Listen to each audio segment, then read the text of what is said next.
Sabe, toda grande cidade tem um mapa secreto. Um mapa secreto, boa.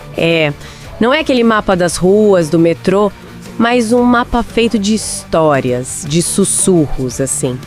E São Paulo, nossa, é cheia desses lugares. Lugares que a gente passa na frente todo dia, mas que carregam ecos de outras épocas.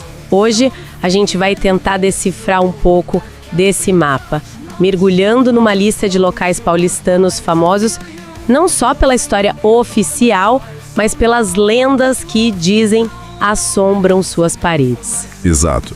E olha, a nossa ideia aqui não é ser caça-fantasmas, né? Com certeza não. A questão não é provar se existe fantasma ou não. O que é realmente instigante é entender por que essas histórias nascem e principalmente por que elas se agarram a certos lugares com tanta força.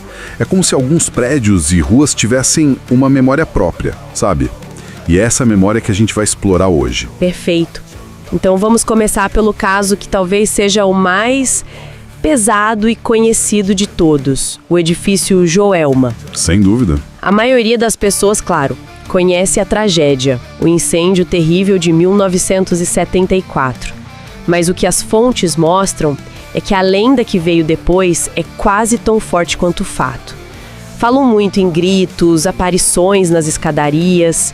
É uma história que se recusa a terminar. E o mais curioso nisso é a conexão direta entre a escala do trauma e a potência da lenda. O incêndio do Joelma foi uma tragédia televisionada, uma comoção nacional. Eventos assim deixam o que a gente pode chamar de cicatrizes na memória coletiva. Entendi. A história de assombração, então, vira a manifestação dessa cicatriz. É a cidade tentando processar um trauma que foi grande demais. Mas por que especificamente os sons, os gritos? Por que essa manifestação auditiva e não só, sei lá, vultos ou portas batendo? Ótima pergunta. O som tem uma capacidade incrível de transportar a gente de volta para um momento. Uma imagem, um vulto, você até pode tentar racionalizar. Mas um grito de pânico mexe com outra coisa. Mexe com uma parte muito mais primal do nosso cérebro. E no caso do Joelma, as escadarias eram a rota de fuga que, para muitos, não funcionou. Então faz todo sentido que o som do desespero tenha ficado simbolicamente preso ali. É o eco. É o eco da esperança que virou terror. Nossa, essa ideia do som como o eco do trauma é muito forte. E é interessante porque ela também aparece, de uma forma completamente diferente, em outro lugar da nossa lista, o Castelinho da Rua Apa. Exatamente, eu ia mesmo pegar essa ponte, porque se o Joelma é o trauma público, massivo, o Castelinho é o oposto. É o seu oposto. É o trauma privado, familiar, trancado entre quatro paredes. A lenda ali não é sobre uma catástrofe coletiva, mas sobre um crime familiar brutal. E, de novo, o que as pessoas relatam ouvir. Gritos, barulho de briga. É a mesma manifestação, só que num contexto de horror doméstico, o que talvez seja ainda mais perturbador. E essa linha de sofrimento pessoal confinado nos leva direto para a casa da Dona Yaya. Sim. A história da Sebastiana de Melo Freire é muito triste. Uma mulher da elite que, depois de tragédias pessoais, foi diagnosticada como louca e viveu o resto da vida trancada na própria casa. E as lendas, de novo, falam de ruídos, de lamentos. O caso da Dona Yaya é emblemático. A casa vira um símbolo físico do confinamento e da angústia dela. A lenda, nesse contexto, funciona quase como um ato de reparação histórica. Reparação? Como assim? É como se a história de assombração desse uma voz póstuma para uma mulher que foi silenciada em vida. O fantasma dela não é só uma aparição, é a narrativa da dor dela, que finalmente consegue escapar das paredes onde foi aprisionada. Então a lenda, nesse caso, é quase um ato de justiça poética. É uma ótima forma de colocar. Uma forma da história não esquecer o que fizeram com ela. Exatamente. A assombração como memorial. E isso nos leva a um lugar onde essa ideia de justiça ou injustiça é o centro de tudo. A Capela da Santa Cruz dos Enforcados. Essa história é inacreditável. Impressionante. A gente está falando de um soldado Chaguinha, condenado à forca por um crime que muitos acreditavam que ele não cometeu. No dia da execução, em frente ao povo, a corda arrebenta. O povo grita milagre. Imagina a cena. Mandam enforcar de novo, a corda arrebenta uma segunda vez. E mesmo com esse sinal todo, os carrascos o matam de outra forma. A capela foi erguida ali. E o que acontece depois? Chaguinha vira um santo popular, um mártir. A lenda de que o espírito dele ronda o local é completamente diferente da do Joelma. Não é pra dar medo. Não. Não é uma assombração para causar medo. É uma assombração de protesto. É a memória de uma injustiça brutal cometida pelo Estado que se recusa a ser esquecida. A capela vira um monumento vivo a esse desafio. Caramba, isso muda toda a perspectiva.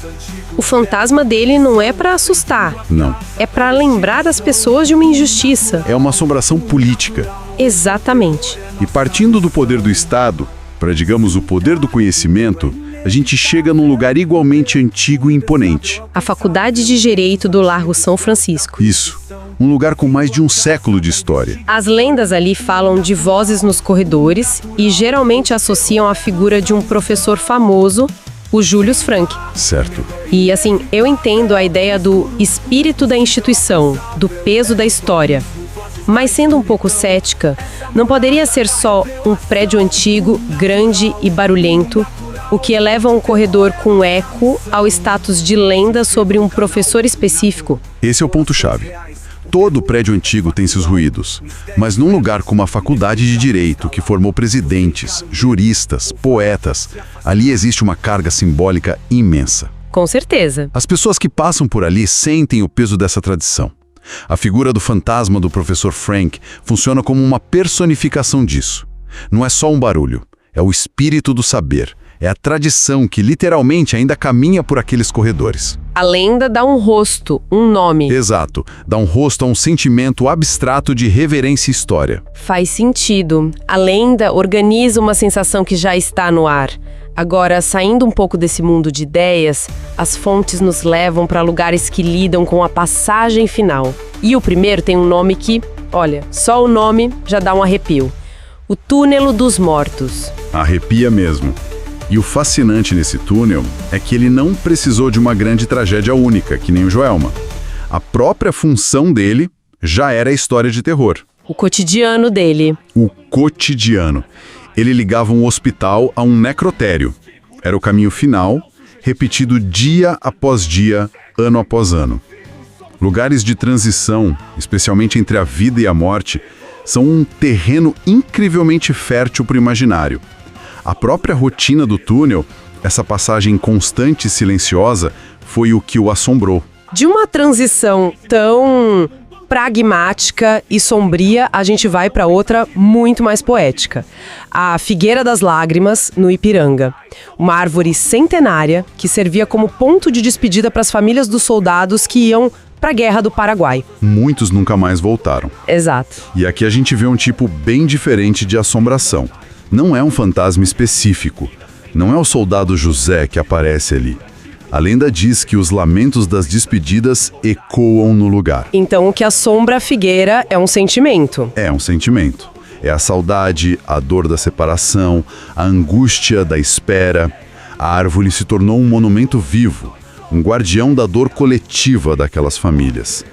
É a natureza absorvendo e refletindo a história humana. E dessas despedidas, a gente chega aos locais de descanso final. O mais óbvio e grandioso, o Cemitério da Consolação. O clássico. As fontes falam muito sobre o mausoléu da família Matarazzo, claro, mas também de aparições de figuras históricas enterradas lá, como se continuassem suas rotinas pela cidade. O Cemitério da Consolação é o clássico cenário de filme de terror, mas com uma camada a mais. Ele é um museu a céu aberto da elite paulistana. Sim, é verdade. As lendas sobre os barões de café e artistas famosos vagando por lá são uma forma muito curiosa de dizer que a história da cidade continua viva, literalmente. É como se São Paulo se recusasse a deixar seus grandes personagens descansarem em paz. Eles ainda fazem parte do tecido urbano.